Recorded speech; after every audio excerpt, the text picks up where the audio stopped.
Hello guys, welcome back to our channel. आज हम लोग पढ़ने वाले हैं टेलर सीरीज, जो कि बीएससी मैथमेटिक्स का टॉपिक है और ये टॉपिक बहुत ही इंपॉर्टेंट है, एग्जामिनेशन में आता ही है।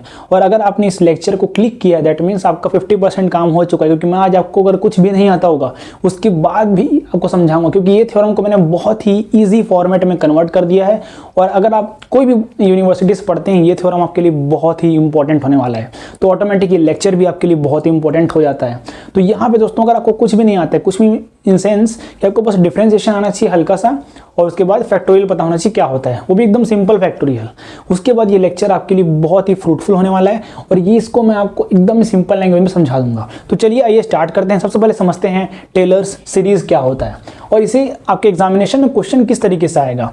मैंने क्वेश्चंस बहुत सारे PYQs देखे, जहां पे मैंने देखा कि टेलर सीरीज का क्वेश्चन इतने बार रिपीटेशन हो रहा है और सिमिलर टाइप के क्वेश्चन मैक्सिमम टाइम में क्वेश्चंस आते हैं, और या फिर state and proof Taylor series आता है। तो ये एक मोस्ट इंपॉर्टेंट क्वेश्चन फॉर्मेट है जो कि पूछा जाता है, तो मैंने उसी के अकॉर्डिंग मैंने इसको अरेंज किया। हो सकता है कि आपकी बुक में कोई अलग वेरिएबल लिया हो, कोई और फंक्शन लेके सॉल्व किया हो। फॉर एग्जाम्पल, कई बार क्या होता है, ए की जगह बी ले लिए, कुछ और ले लिए, एक्स की जगह वाई लेके सॉल्व कर देते हैं, या एफ की जगह कोई और फंक्शन ले लिए। तो यहाँ घबराना नहीं है आपको, या कैपिटल ए की जगह कुछ और, एक PYQ ले लिए, PQRST इस तरीके से। तो यहाँ पे आपको बिल्कुल भी घबराना नहीं है, फॉर्मेट सेम है, मेथड सेम है, प्रूफ सेम चीज होने वाला है। सबसे पहले हम समझते हैं यहाँ पे टेलर सीरीज क्या होता है। टेलर सीरीज ये समझना बहुत ही इंपॉर्टेंट है यहाँ पे। सो हमें सबसे पहले ये जो स्टेटमेंट है इसको ध्यान रखना है, और उसके बाद हमें ये फंक्शन मोस्ट इंपॉर्टेंट है, इसी को हम लोग बोलते हैं टेलर सीरीज। तो लेट फंक्शन है जो कि कंटिन्यूस है, डेरिवेटिव्स है, n+nth टर्म तक जाता है, ऑर्डर है इसका, and interval containing the point x = a। यहाँ पे x = a कहने का मतलब ये होता है कि यहाँ पे x जो पॉइंट है वो a के बहुत ही नियर है। नियर मीन्स अप्रॉक्सीमेटली पास ही मानो उसको, बहुत ही पास है, क्लोजर है बहुत, है ना। तो ये होता है x = a। Then for any value of x के नियर जो भी वैल्यू रहेगा उसके लिए ये फंक्शन जो कि वेरी वेरी इंपॉर्टेंट है, ये fx = fa + x - a f dash मतलब डिफरेंशिएशन हो गया इसका एक बार फर्स्ट ऑर्डर में, fa x - a fee square 2 का फैक्टोरियल पता होगा, बेसिक 2 3 फैक्टोरियल पता होना चाहिए आपको, बाकी आप आराम से सोल्व कर लोगे। x - a cube / 3 factorial, f का 3 बार थर्ड डेरिवेटिव, a प्लस में डैश डैश 1 चलते रहेगा इस तरीके से। और इसको मैं समझाने का एक और तरीका बताता हूँ, इसका यूज़ क्या होता है। अब एक एग्जांपल देता हूँ आपको। सपोज हमारे पास एक केक है और उस केक का आपने एक स्मॉल पीस खाया, तो एक स्मॉल पीस खाने से आप उसका टेस्ट बता दोगे पूरे केक का टेस्ट क्या है। इन द सिमिलर वे यहाँ पे जो टेलर सीरीज होता है वो स्मॉल पीस होता है, जिसको खाने पे आप मतलब जिसको आप अगर सॉल्व कर लेते हो तो आप पूरे फंक्शन, जो बड़ा फंक्शन है ना, जो जैसे केक है बहुत बड़ा वाला, वैसे ही बड़ा बिग फंक्शन को हम स्मॉलर में कन्वर्ट करते हैं, उसको बस सॉल्व करते हैं और उसका हम बिग फंक्शन का पता कर लेते हैं, समझ लेते हैं बिग फंक्शन है क्या। तो उसी चीज़ का यूज़ करने के लिए टेलर सीरीज आता है, ये कि मोस्ट इंपॉर्टेंट है इंजीनियरिंग मैथमेटिक्स में। कंप्यूटर को क्या है, कंप्यूटर ज़्यादा कॉम्प्लिकेटेड सॉल्व नहीं कर सकता, मतलब कर सकता है लेकिन उसको आपको फॉर्मूला पुट करना पड़ेगा, क्योंकि कोडिंग होता है उसके अकॉर्डिंग।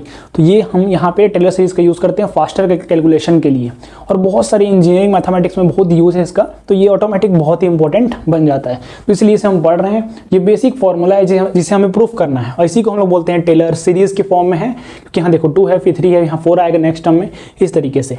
तो यहाँ पे इसको बोलते हैं टेलर से हम प्रूफ करने वाले हैं, और यहाँ पे आपको एग्जामिनेशन में किस तरीके से लिखना है ये भी मैं आपको बताने वाला हूँ। सो यहाँ पे हम लोग सबसे पहले ये टू प्रूफ, हमें प्रूफ क्या करना है यहाँ पे, we will proof that fx = ये बुक में तो और ही कॉम्प्लिकेटेड था, मैंने इसको बहुत ही सिंपल लैंग्वेज में कन्वर्ट कर दिया है। सो यहाँ पे fx = fa x - a first derivative of fa, फिर x - a का होल स्क्वायर अपन में 2 का फैक्टोरियल, फिर second derivative of fa plus में सो ऑन चलता जाएगा। 3 तक मैंने लिखा नहीं है, लेकिन हमें 3 तक प्रूफ करेंगे यहाँ पे। सबसे पहले हमें एज्यूम करना पड़ेगा, यहाँ सिंपल से एक फंक्शन को बस आपको मानना है, और ये बस आपको ध्यान रखना है, उसके बाद ऑटोमेटिक आप पूरा सॉल्व कर लोगे। बहुत इजी, बहुत सिंपल, बहुत इजी टॉपिक है। fx = a + b x - a plus में c x - a का होल स्क्वायर सिमिलर लिया है बस हमने, इसके प्लेस में हमने बस a ले लिया है, b ले ली कांस्टेंट, क्योंकि हमें प्रूफ करना है ये। तो हम यहाँ पे a b c और d मान लिए हैं, ठीक है। और फैक्टोरियल आपको हटा लेना है, फैक्टोरियल वगैरह कुछ नहीं लेना है आपको, सिंपल यहाँ पे a b x - a का स्क्वायर x - a का क्यूब। क्योंकि अब जैसे कि मैंने आपको बताया कि एग्जामिनेशन में स्टेट करने भी आता है, इसलिए आपको स्टेटमेंट भी याद होना चाहिए। दैट मीन्स आपको एक क्वेश्चन भी याद होना चाहिए, वो ज़्यादा बेहतर रहेगा। उसके बाद यहाँ पे हमारा जो a b c d है, यहाँ पे कांस्टेंट है। अब यहाँ से शुरू होता है हमारा प्रूफ। सबसे पहले हम x = a मान लिए थे, यहाँ पे हमें स्टेटमेंट में गिवन है, तो यहाँ पे x = a पुट करेंगे। इक्वेशन नंबर 1 हमारा रहेगा ये, उसमें हम पुट करते हैं वैल्यू, तो यहाँ पुट कर दो x - a, x = a, यहाँ पे भी ए आएगा, यहाँ पे भी ए आएगा।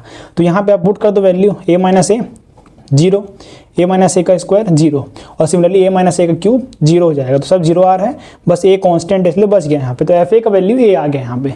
ये हमारा इक्वेशन नंबर 2 हो जाएगा। अब उसके बाद हम यहाँ पे टेकिंग फर्स्ट डेरिवेटिव करने वाले हैं। फर्स्ट डेरिवेटिव करेंगे मतलब पहले मतलब इसको हम डिफरेंशिएट करने वाले हैं। इक्वेशन नंबर 1 को करेंगे हम डिफरेंशिएट यहाँ पे। तो डिफरेंशिएटिंग इक्वेशन 1 को आप डिफरेंशिएट कर दो, इट इज़ वेरी सिंपल। यहाँ पे देखो एफ एक्स का डिफरेंशिएट करो, फिर ए का करेंगे तो 0 हो जाएगा, है ना। डिफरेंशिएशन आपको पता होगा बेसिक। उसके बाद इसका करेंगे तो एक्स का 1 हो जाएगा, तो बी बचेगा यहाँ पे, ये तो कांस्टेंट है 0। और यहाँ पे करेंगे 2 सामने आएगा, एक्स माइनस ए का 2 माइनस 1 ये आ जाएगा। और इसका करेंगे तो क्या आएगा 3 सामने आ जाएगा 3d और एक्स माइनस ए का 2 आ जाएगा पावर में। सो ये टेस्ट सो ऑन कंटिन्यू होगा। अब इसके बाद यहाँ पे फिर सेम प्रोसीजर हमें पुटिंग करना है X is equal to A in above equation, ये वाले इक्वेशन में। तो यहाँ पे आप डाल दो वैल्यू, एक्स के प्लेस में ए पुट करते हैं, f dash A is equal to b plus 2c a minus a, यहाँ पे plus 3d a minus a का स्क्वायर। तो सिंपल सॉल्व करोगे सब 0 हो जा रहा है। फिर यहाँ पे f dash A is equal to b आ गया, जो कि इक्वेशन नंबर हमारा 3 हो जाएगा। और ये बहुत ही सिंपल था यहाँ तक अगर आपको समझ आया है तो आप पूरा वीडियो समझ लोगे, क्योंकि ये सेम फॉर्मेट चलने वाला है। तो चलिए टेकिंग सेकंड डेरिवेटिव में समझते हैं। यहाँ पे सिंपल है फिर से। अब हमें ये जो इक्वेशन है इसका सेकंड डेरिवेटिव हमने फर्स्ट कर लिया, अब हम इसका करेंगे सेकंड, दोबारा करने वाले हैं। तो 2 बार करेंगे तो इसका कर लेते हैं डायरेक्ट। तो एक बार और करो, डबल डैश आ जाएगा, फिर कॉन्स्टेंट है 0 हो जाता है डिफरेंशिएशन में, यहाँ पे 1 हो जाएगा, 2c बचेगा बस। और यहाँ पे 2 सामने आएगा ये वाला पावर का, 6 2 3 2 या 6 हो जाएगा, 6d x माइनस ए, फिर डैश डैश सो ऑन चलने वाला है यहाँ पे। फिर नेक्स्ट आएगा put x is equal to a. हमें बस अब अबव इक्वेशन जो है इसमें हमने x is equal to A put करना है। पुट करते हैं f double dash A is equal to 2c और सिमिलरली a माइनस ए 0 हो जाएगा। तो यहाँ पे 0 हो गया पूरा टर्म, सो ऑन इस तरीके से चलेगा। फिर is equal to f double dash A is equal to 2c आ गया हमारे पास फाइनली, क्योंकि सारा नंबर तो 0 होने वाला है ना। तो यहाँ पे सिंपल आ गया हमारे पास f डबल डैश ए 2c और f डबल डैश ए अपॉन में 2 फैक्टोरियल कैसा आया, 2 मल्टीप्लाई 1 क्या होता है, फैक्टोरियल होता है ना। तो हम 2 क्या लिख सकते हैं, 2 मल्टीप्लाई 1 और 2 मल्टीप्लाई 1 को हम फैक्टोरियल लिख सकते हैं। इसी आई होप आपको इतना पता समझ आ गया होगा, इतना पता होगा। 4 ये हमारा हो गया question number 4। It is very simple. यहाँ तक आई होप गाइज आपको समझ आ गया होगा। हम लोग फोर्थ डेरिवेटिव करते हैं, सॉरी थर्ड डेरिवेटिव करते हैं। यहाँ पे थर्ड इसी का करने वाले हैं, सेकंड का। एक बार और करेंगे डिफरेंशिएशन, 3 बार हो जाएगा, f 3 बार डैश x, फिर ये हो जाएगा हमारा 0, ये इसका 1 हो जाएगा, 60 बाकी सब 0। तो यहाँ पे उसके बाद हमारे पास क्या बचेगा, put x equal to A put करेंगे तो 6d आ जाएगा। और 6 को क्या लिख सकते हैं, 3 मल्टीप्लाई 2 और 3 मल्टीप्लाई 2 मल्टीप्लाई 1 क्या होता है, 3 फैक्टोरियल होता है d। तो 3 फैक्टोरियल का d, इसको नीचे ला लेंगे, f triple dash a upon में 3 का factorial is equal to d। तो यहाँ पे हमारा हो जाएगा इक्वेशन नंबर 5। अब हमें सब्सटीट्यूट करना है सारे वैल्यू को, putting all the values, substituting all the values of a b c d in equation number, assuming वाले में इक्वेशन नंबर 1 में पुट कर दो सारे का वैल्यू। सारा वैल्यू हमने फाइंड आउट कर लिया था। तो एफ ए आ जाएगा x minus A, F dash A आएगा F double dash by 2 factorial, F triple dash by 3 का फैक्टोरियल, सिंपल। और dash dash dash so on, बाकी एज इट इज रहने वाला है। Hence proved, this is the Taylor series. हमने जिसे proof कर लिया, जो कि वेरी सिंपल है, इसका बहुत ही इंपॉर्टेंस है। और जैसे कि मैंने बताया, इसको एक बड़े फंक्शन को हम सिंपल फंक्शन में कन्वर्ट करते हैं और उसे सॉल्व करते हैं, उससे हमारा बिग फंक्शन के बारे में पता चल जाता है। सो ये गाइस बहुत ही सिंपल थ्योरम मैंने पिक किया है, इसका हम क्वेश्चन करने वाले हैं। अगर आपने इस थ्योरम को अगर आप देख रहे हो तो क्वेश्चन भी जरूर देख लेना। क्वेश्चन वाले लेक्चर का लिंक डिस्क्रिप्शन में आपको मिल जाएगा, साथ ही आपको प्लेलिस्ट में भी मिल जाएगा। तो गाइस अगर आप चैनल में पहली बार आए तो चैनल सब्सक्राइब करिए, वीडियो को लाइक कीजिए, शेयर कीजिए, अपना फीडबैक जरूर शेयर कीजिए कि आपको वीडियो कैसा लगा। थोड़ा भी समझ आएगा तो प्लीज अपना फीडबैक शेयर कीजिए। सो गाइस आज के लिए इतना ही, मिलते हैं किसी नए वीडियो लेक्चर में नए टॉपिक के साथ। तब तक के लिए जय हिंद, जय भारत, वंदे मातरम। Thanks for watching.